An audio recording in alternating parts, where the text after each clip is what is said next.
John from Chicago. Welcome to my channel. Today's video is on bicycling or backpacking the Great Divide in the southern Colorado section from Silverthorne down till Del Norte. I'm 71 years old and I ride about 8,000 miles per year. The Great Divide is 3,087 miles and is divided into 6 sections and Canada. I am a section rider. In the last 3 years, I marked in red on the profile of the areas that I biked on the Great Divide.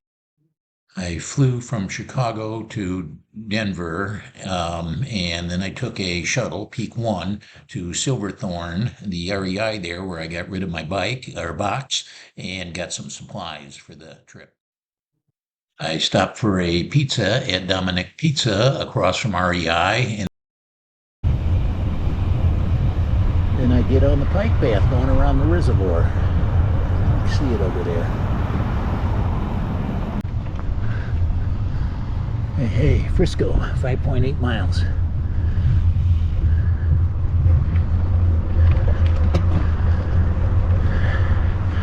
I don't even have that. I'm just going to the camp about halfway.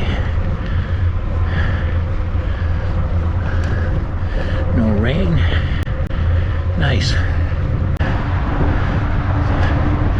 We had the airport shuttle, Peak 1. They're great. They dropped me off at REI.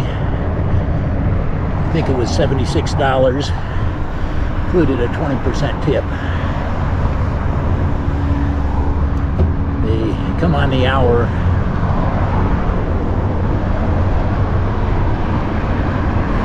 So I think we got here about an hour and a half, so 2:30. By 4:30, I finished up the ride around the lake and was pulling into camp to get set up.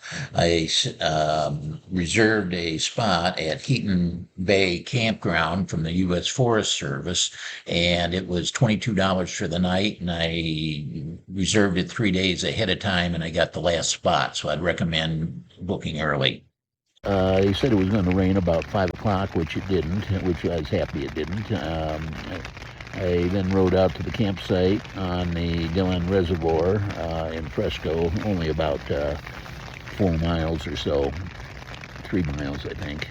But it is higher in elevation. I could tell the difference. I'm at 9,000. And coming from 700 feet above sea level, it's a big difference, especially when you fly out and do it that same day.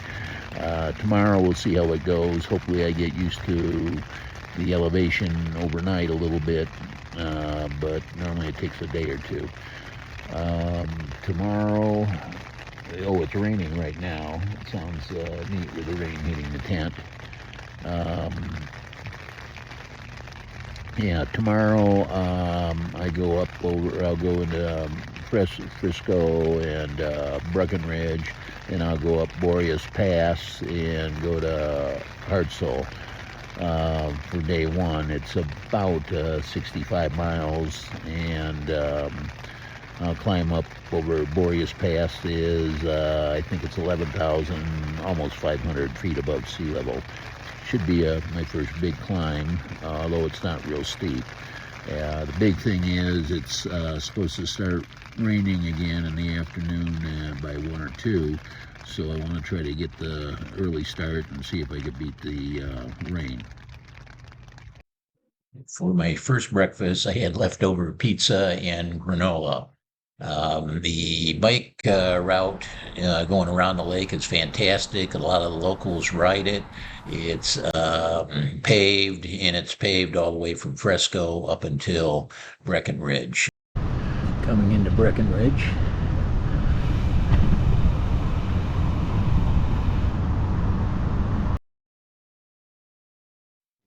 It's about 8 miles up until Breckenridge, and this path is right along a mountain stream, which is quite pretty, with a lot of little bridges and things going over.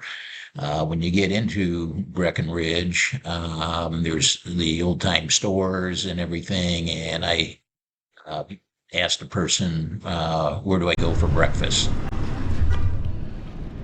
For breakfast, what's a good spot?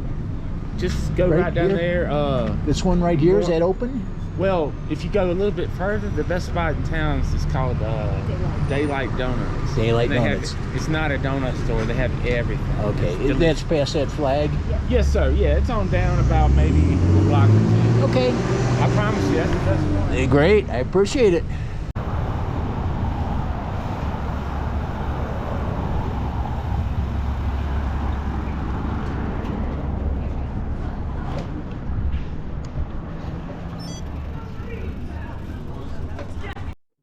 I had a big breakfast of sweet roll, eggs, bacon, and pancakes.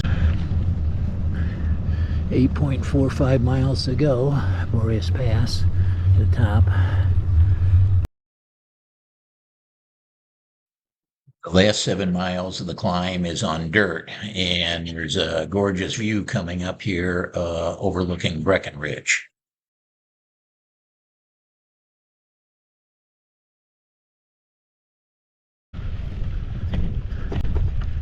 Up until this point, I only saw one other Great Divide rider pass me. She was going a lot faster than me, and then I rode with a couple people. This ride is real popular with the people in Breckenridge to just ride up to the summit and back, or even take off some of the side trips and go mountain biking. So I got to talk to a few of the local bikers in the area going up on this ride. We're coming up to the Baker tanks, and these were used to give water to the railroad steam engines that used to go up and down this route. 1.5 miles more to the top, and 312 feet to climb. It's 4% right now. 11,179 feet above sea level. I'm having a hard time breathing. This was a difficult ride for me. It was difficult breathing, so I'd have to stop about every 10 minutes, take some water, and catch my breath a little bit and continue on. I thought I did pretty good making the top up here.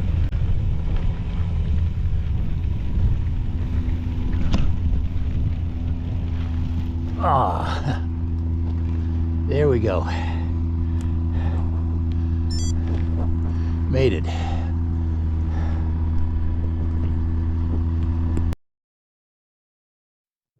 Must have been doing pretty good. I'm smiling. These are two guys I met riding to Steamboat. They were supported with a car.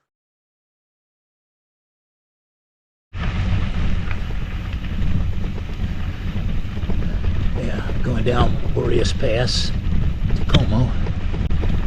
It's 38 miles, mainly downhill to the end at Harstell. Bumpy. And we're going 8. Go any faster, I'll get shaken apart. Occasionally I get a spot where I get up to 13.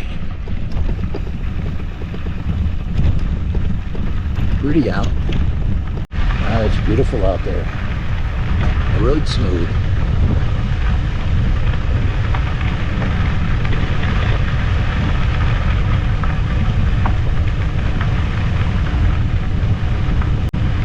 Coming into Como, I was ahead of a rainstorm, and I saw two guys sitting there on the back of their truck drinking beer, and they offered me a beer, and I said I'd take one if it wasn't 30 miles to the end.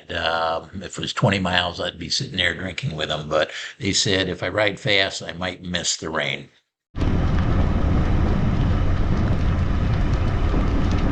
Just went through Como. Saw two interesting guys back there in a pickup truck drinking beer with their bikes on. He said I'd make it if I ride fast. Stay ahead of the storm here. It's starting to get wet. I don't think I'm going to miss this one. It turned out I didn't miss this one up ahead. It hit me in about 5 minutes. I put on my rain gear. After 5 minutes of rain, it quit. Here we come up to 24. It's only another 4 or 5 miles in. It's been a long ride today. Got a headwind in the last 20 miles. It's strong.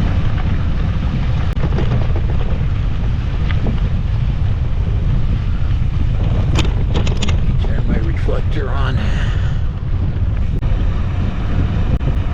The last 3 or 4 miles was on a busy paved road going into Hartstone to the bar. I made it to the famous bar in Hartstone. Everyone camps behind the bar. It worked out great. I stopped, decided to get a beer and dinner first, and then set up the tent. The girl that passed me earlier was camping there. I didn't see her that evening, but I saw her the next morning. They told her breakfast opened up at 7. I went in at 6:30 and it was open before I even got there. So I ate and I caught her when I was coming out from breakfast. She was going in. I have attached my Strava data for day 2, which was 64 miles with 3,757 feet of climb, with Boreas Pass being at elevation 11,482 feet above sea level. Day 3 was easier. It's from Harstell to Salida. It is only 46 miles with 2,280 feet of A little climb. late start, 7:30. Had a nice breakfast though.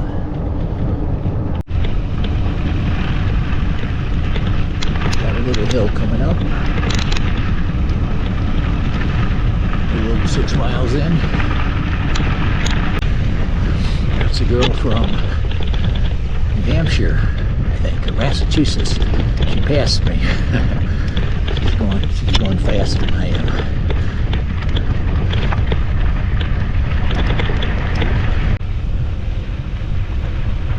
You're okay, number 19.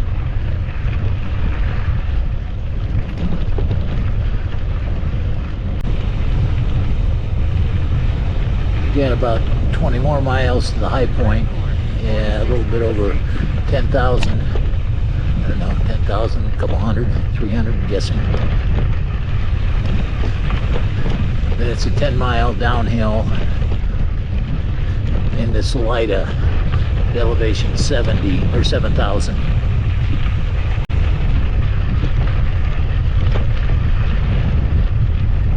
Hoping it's a smooth gravel where you could get up to 20 plus mile an hour and make that last hour nice.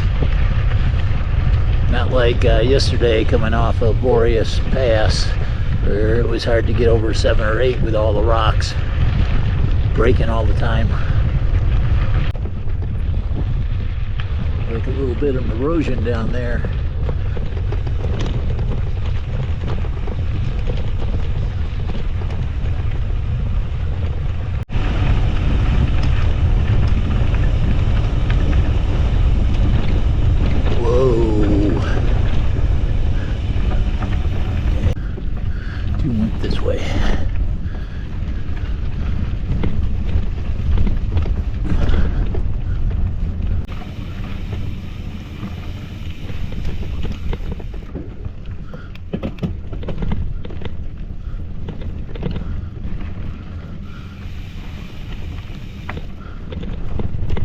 Oh, this is wet.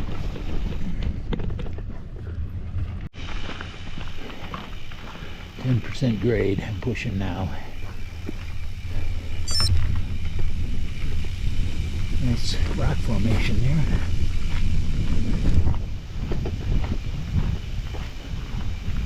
Looks like it's steep for another, I don't know, block. A tough climb. Had some 12, and I think I saw 13% for a few seconds. Hear the thunder. The storm is beginning. Let's see if we can make it down a ways. Although I don't know. I think we go up and down for a while.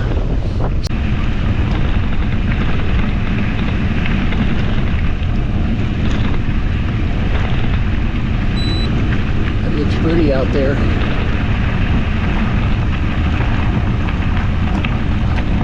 Rain's coming down, getting hit.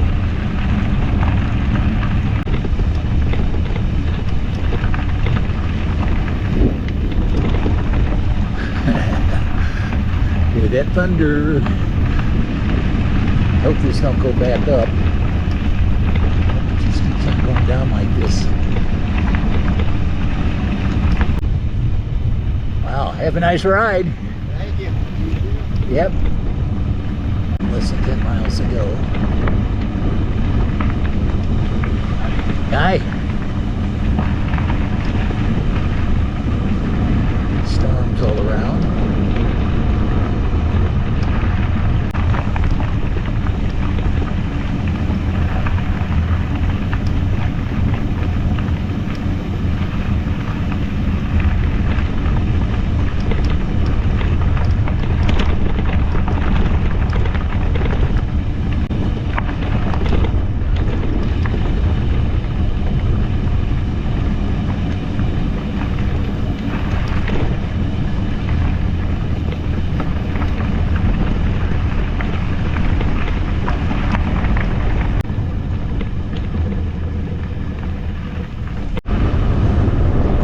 Starting to rain. We only got about 2 more miles. Darn, I'm gonna have to stop and put on a rain jacket. Just going wet.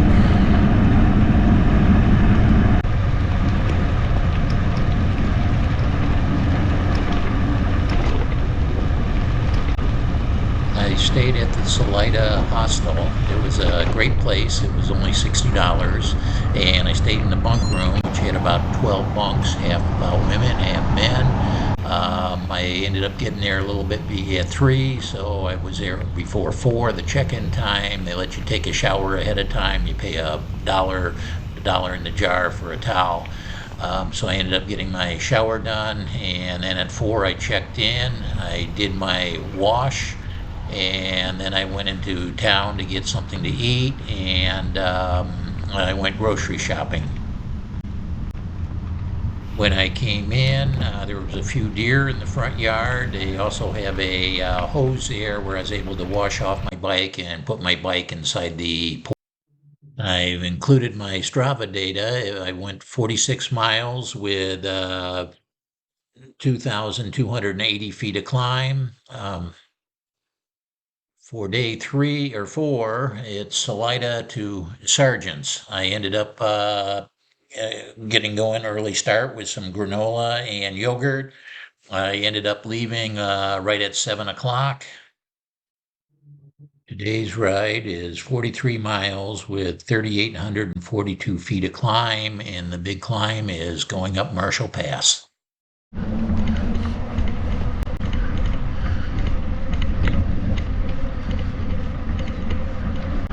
7:30, going for 31 minutes.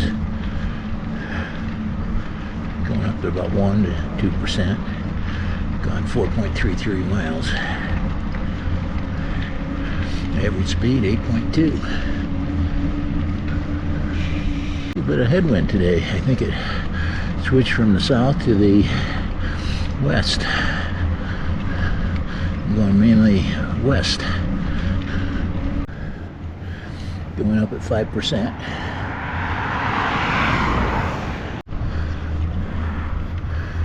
Okay, I turn off this highway here, 1/10 of a mile. It's called Marshall Pass Road, I guess. Leave the pavement behind pretty soon. Oh yeah, real soon.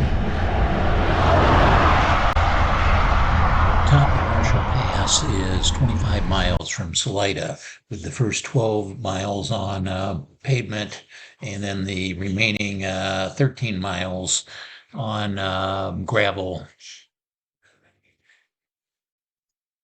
Marshall Pass is an old railroad right-of-way, or steam trains used to run on it, so it has pretty much a maximum grade of 5% for the trains. I am passing a camper on the left here. In a little bit of time, I'll be up on the mountain there looking down at this camper and watching a girl catching up to me. Yeah, it's just the road. Looks like it just goes off at the end of the cliff.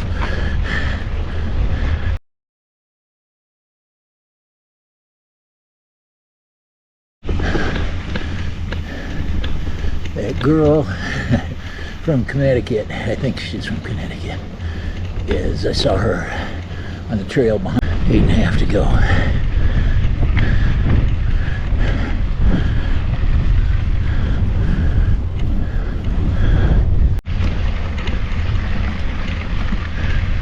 Clouds on the mountaintop. They're building. 17.3 miles. Rode with him for the last couple miles. Nice talking with him. He's from Boulder. Forgot his name already. But he's just going to the top today.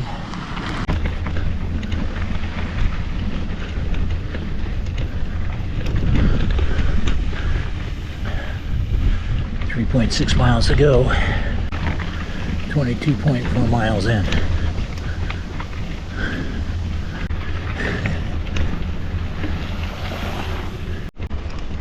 That woman from Connecticut is passing me, I think a mile or two from the top here. I think I held her off pretty good today. Getting near the top. Less than a mile, about a mile. 24.4 or 3. The three trails, the GDMBR and the CDT and the Colorado Trail all come together at this one point. There's the sign. Made it. 10,842 feet above sea level. Pacific Ocean versus the Atlantic Ocean. Whew.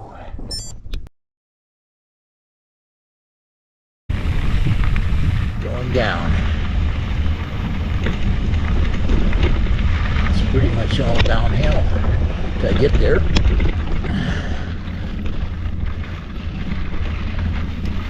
I think it's 18 miles. Might be 17.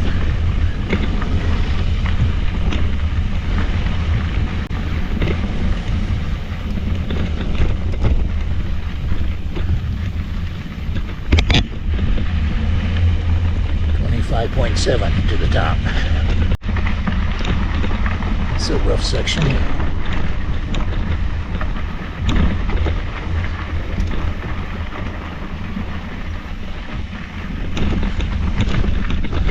Let's see the place. Okay, settle down.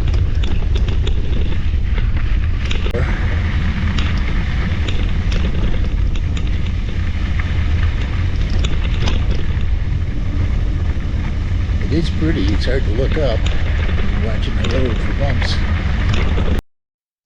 Last night in Salida, I slept pretty good at elevation 7,000 feet.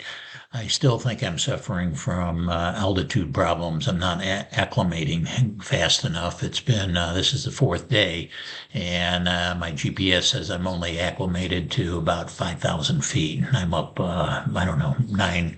Well, I was up over 11 at the top of Marshall Pass, but I'm going to watch that.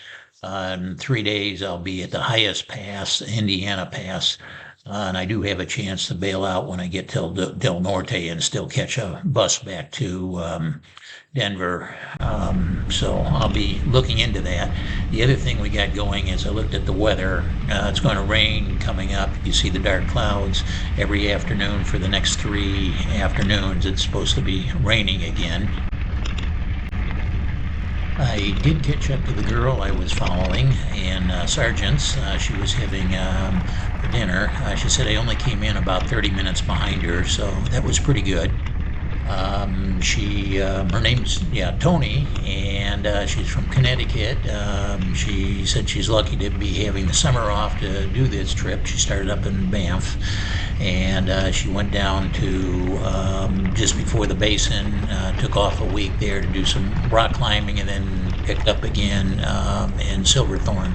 And she's been riding kind of with me the whole time, or we've been stopping at the same location. She stopped back in Salida. She stayed in a person's garage about 3-4 miles out of town yesterday. It turned out her phone died, and she's going to go back to Salida tomorrow morning to pick up a new phone. She found a person at the campground there to give her a ride back. 40 miles here. Said it was about 42 to 43 miles, so another 2-3 miles should be in. Headwind here is tremendous, probably 12 mile an hour wind. Storms up ahead. Hoping to slide in before them.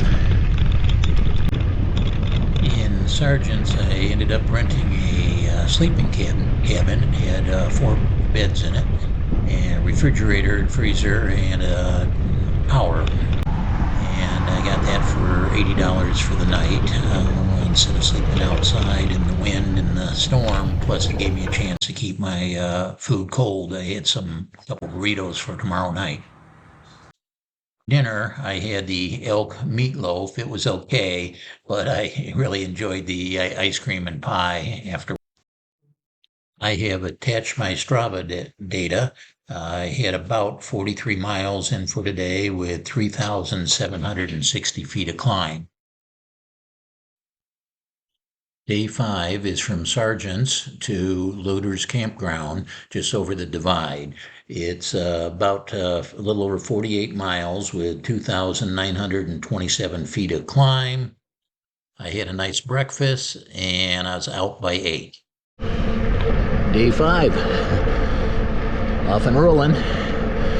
Leaving Sargents. I think I got a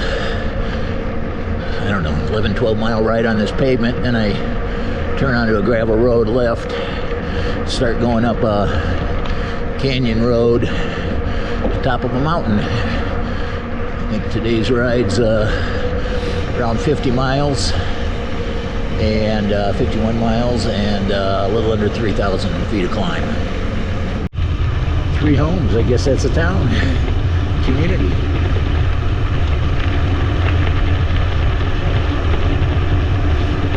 .7 miles, and it's 8:48. A little over 15 miles an hour average. Top of the first hill, 8,200 feet.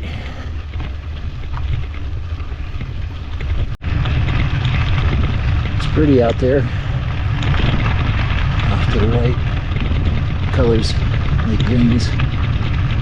Very wet winter, or spring and summer here. It's one of those butte things sticking up. Must be the cinder cone of the volcanoes. Everything else, the roads around them. There's that tower. Looks like a cell tower, if I had to guess. I didn't get any reception. We get a 3 mile downhill here, and we start our last big uphill for the day. 31.2 miles. Mile almost 56. Passing a reservoir. There's a spillway that takes water into that, builds up another impoundment above it. Okay, we're coming up to mile 37. Pass is at 47, so that's 10 miles. Our campsite's 3 miles past that.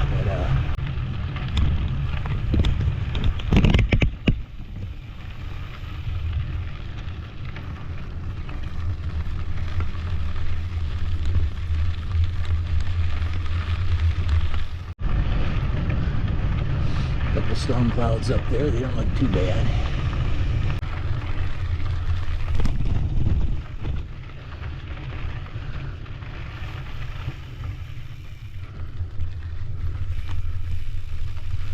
They're 42.25 miles. Good there.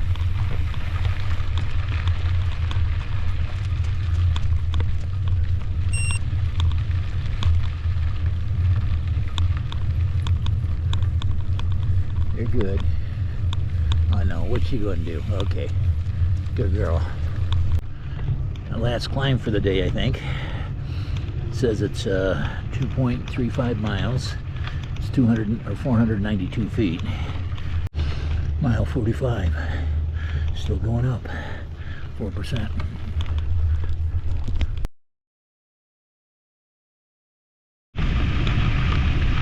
Just went over the pass. 2 miles to the campground now.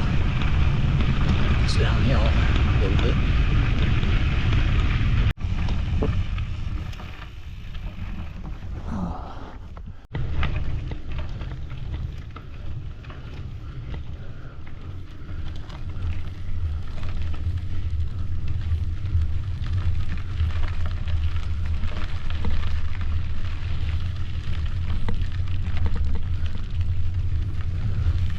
Okay, campground 1.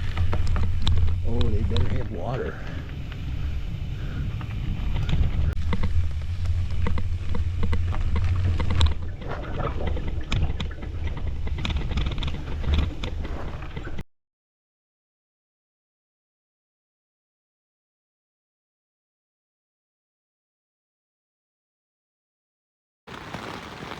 Hi, this is John.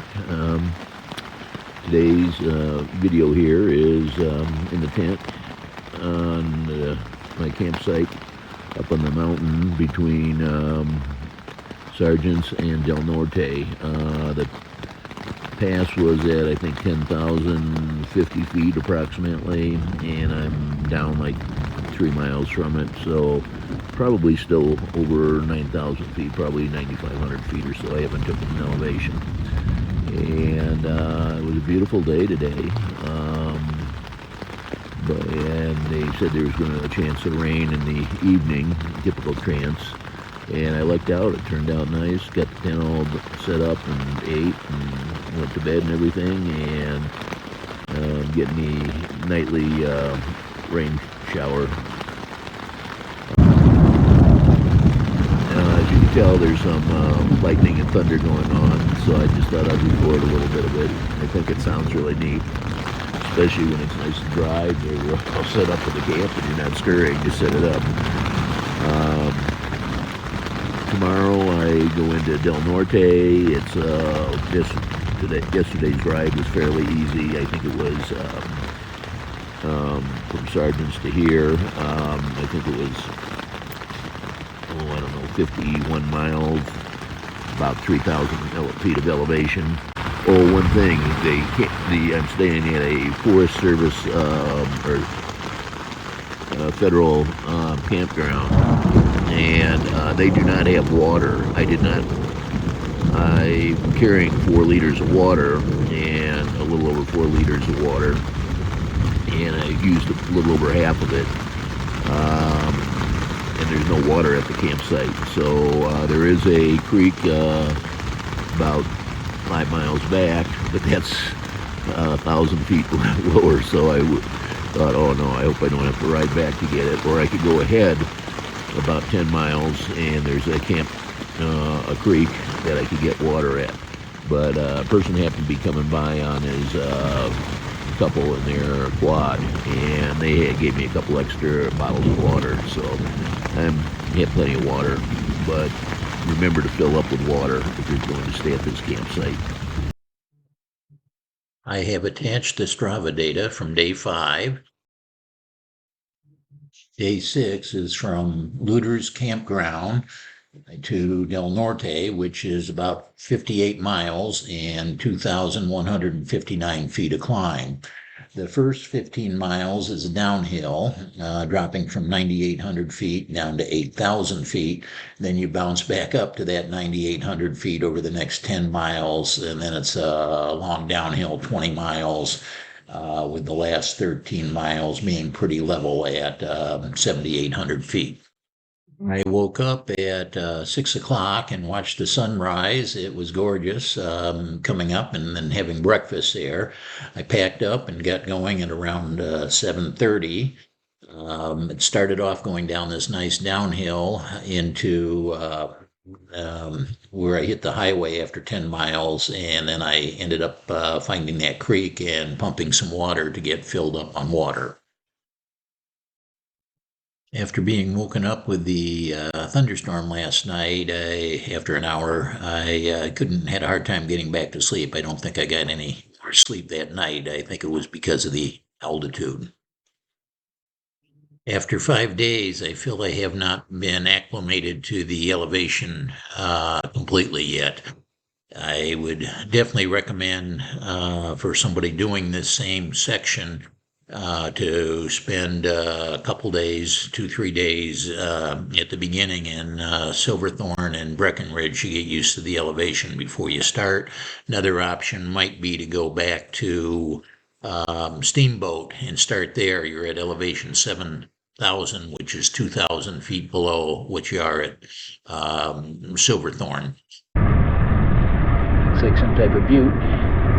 So we're on the gravel now, going to Gertra. It's 29 miles, Gerta. This climb, we started our second climb of the day, I guess. First one wasn't much. This is the big one. This is almost 2,000 feet. Over, I think it's 13. A little over 13 miles. This will get us back to 10,000, over 10,000 feet again. It's 10.5 miles to the top, not 13.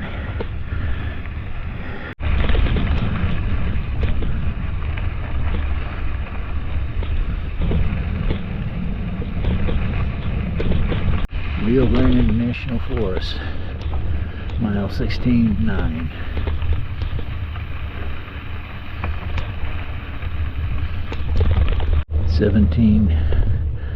miles. Stopping here for take my shirt off and drink. 18 miles.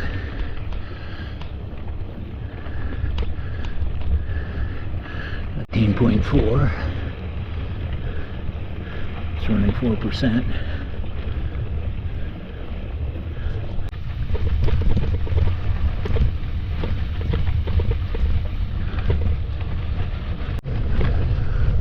Mile. It's 24.4, 11:27. And we start the downhill. Almost to the top. It says on their elevation. Here we go.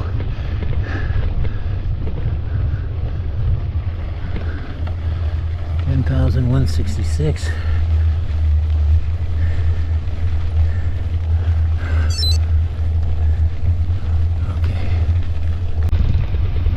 Drop from 10,000, I forgot what it was, 200, down to about 8,000 again, a little bit above 8. So we're dropping 2,000 feet, which is getting better elevation, breathing, and storms and everything else. Got some pretty stuff here. Running about 10 miles an hour right now. It's getting a little better. Up to 12. Good. It's all here.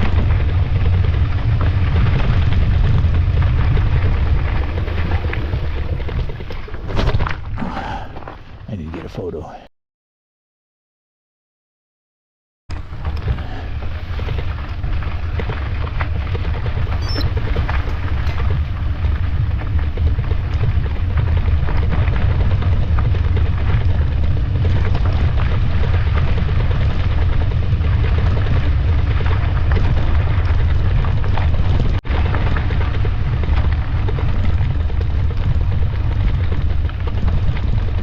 Slow to keep the camera a little less bumpy.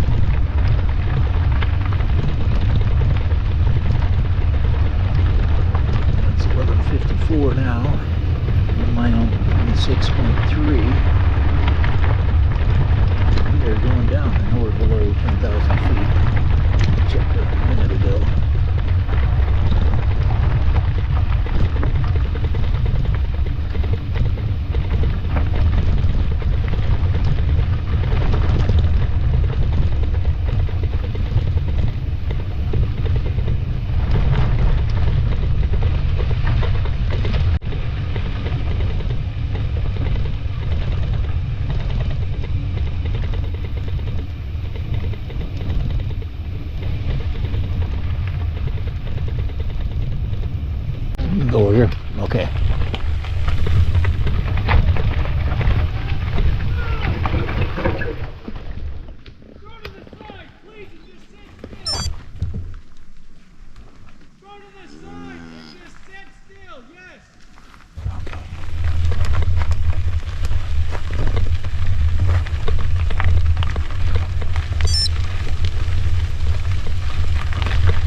Thank you.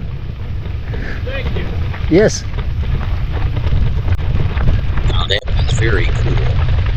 A couple dark storm clouds there at 1 o'clock. It's getting chillier. Windier.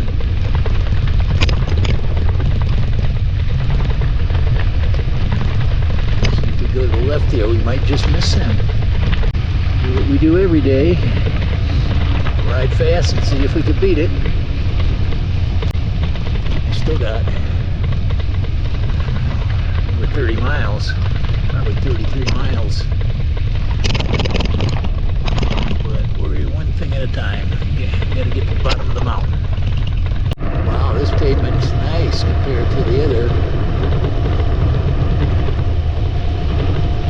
Doing 24. We're at 36.6 miles in. It's warming up again. Rock formations are cool. Road's pretty good. Got a headwind though. So, can't take full advantage of the speed. Ups and downs now. Must be getting closer to the bottom of the mountain. Might be able to get some food coming up in 7 miles. Gertrude, little town, got a fork sign by it. It's just a little bit off the route. Check that out. Going 15, that's not bad. Looks like it got a little steeper through this canyon.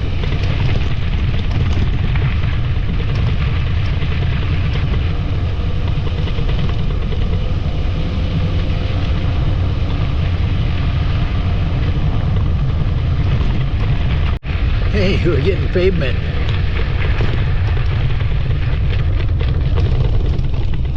The road I'm supposed to turn right on, gravel road, and it goes to Del Norte, which is probably about 3 o'clock to me, 17 miles. I'm going to go to the town right up here. I hope it's close. And get something to eat. This might be it. A couple cars put up there. Store.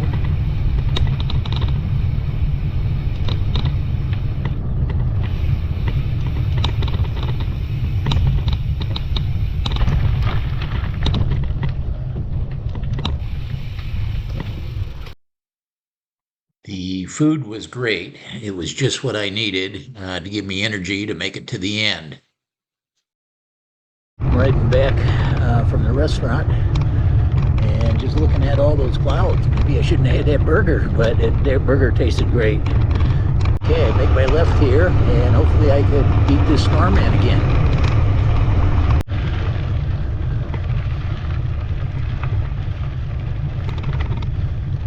19 miles an hour. It's gravel, I got a tailwind now. This will run into pavement, and then it goes a little bit further into the highway. You make a right, and it takes you right to Del Norte. I did not miss the storm. When I hit the main highway and made the right, I went into the storm and had to ride through it for 3-4 miles. It was some of the hardest rain I've ever ridden through, and they had pea-sized hail coming down for about 2 minutes of it. And when I finally got into Del Norte, there's a gas station there. I rode for their awning. I went through a puddle that looked like about 6 inches deep. It was really a foot deep. Both my feet went underwater there, and my shoes were completely soaked. At that time, I decided to call it quits and start working my way back to the Denver airport.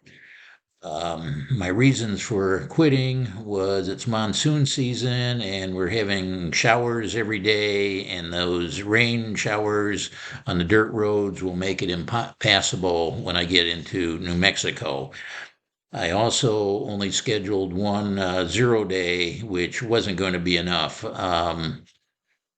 I'm scheduled to have surgery, carpal tunnel surgery on my hand 3 days after getting back, so I can't push the ride longer. I'm also not fully acclimated to the elevation, and tomorrow is going to be the highest that I'll be going over Indiana Pass.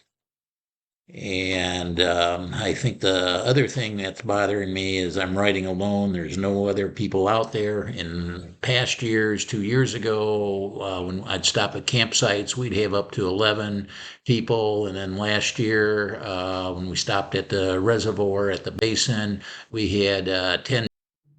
Attached is my Strava information for today's ride. Now for the how I quit. The first thing I needed was new airline tickets or to change those. My daughter called the airlines and got new tickets for me so I could fly back tomorrow from Denver. I also called Christie's Mountain Sports in Alamosa, the town to the south of me by 30 miles, and bought a bike box for $20. I then rode the bike south to 20 or 30 miles to Alamosa and got a hotel room at Holiday Inn Express, which was only a quarter miles from the bike store. I rode to the bike store to get the box, and the person that sold me the box was still there, and he said he was leaving and he would drop it off at my motel, which was great. The only problem left, which was the hardest, was to get a cab in the morning to go to the bus station. The bus station was 2 miles from the motel, and it was 5:30 in the morning, and the only cab in town. The guy quits at 2 a.m. to drive the drunks home. After that, he goes to bed and he doesn't start again until 9 a.m. So I called him. I offered him an extra $100 if he would take me to the bus station. He just wouldn't do it. So it was too far to carry the bike the 2 miles or in the box. So I thought, well, maybe I could just drag the bike box behind the bicycle and ride it. I tried that out in the parking lot of the motel. I did a big circle and it looked like the box was going to get ground down by the time I'd ride that 2 miles. So this guy in the parking lot asked what I was doing. I told him the story, and the guy was really nice. He said, I'll tell you what, I'll give you a ride in the morning to the bus station. It was Bruce, and it's just a miracle that he was having a good laugh at me dragging that box through the parking lot. The bus went from Alamosa to Salida. It was $7 for that ticket. I'm a senior, so it's half price. And then it goes from Salida to the main train station in downtown Denver. And then from there, you get on a tram, and that takes you to the airport. I think that's $30 or $10. So my total was $32 to get to the airport. If I did this trip again, I would have allowed more time and probably started in about September 1st from Silverthorne, which would have gotten me probably out of the hot. It was going to get up to mid 90s the next couple days, and also out of the season. So later start, and then I would have allowed 2 or 3 days to get acclimated to the elevation before I started. Next year, to finish the ride, I think I would start in Antelope Wells and ride north. I think I would start mid-June and finish up the ride to Alamosa or to Del Norte, and then go down to Alamosa, get on a private plane and fly to Denver. So that's my plan for next year. That way I don't have to take extra time to get acclimated to the elevations. And the other thing I might try is see if I could find all my friends think I'm crazy and nobody will do this ride, but I think I'm going to try to find somebody that would like to do the ride in mid-June and ride with a couple people instead of being alone.